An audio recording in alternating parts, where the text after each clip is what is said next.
I looked up that word wound and it said at Stabeth, it is an idol. And it was like, whoa, like we'd seen, physically the things that happen with triggers and adrenaline and, fight and flight and all of that. Those were some Mm. things that happened physically Right. from the trauma.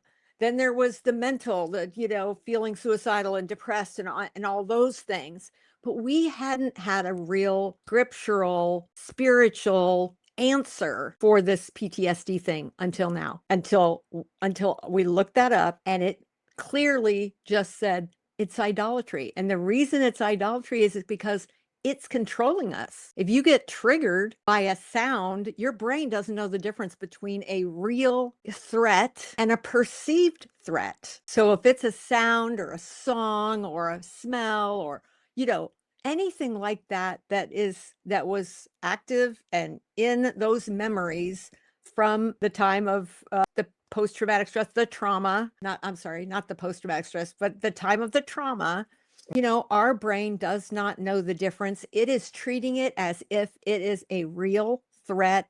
And that's why you get the fight, the flight, the freeze, all of those responses to that trigger. And I kept saying, I feel like the wounds are controlling us, and God wants to control our lives. If we belong to him, he wants to control it. But I just felt like I'm missing something. And so when I saw this wound is actually, if it's not tended to, becomes an idol because Yeah. it's controlling us rather than God. And so I knew at that moment when God showed me that I needed to take some time and be willing to let him into those places that were probably by that time gangrene.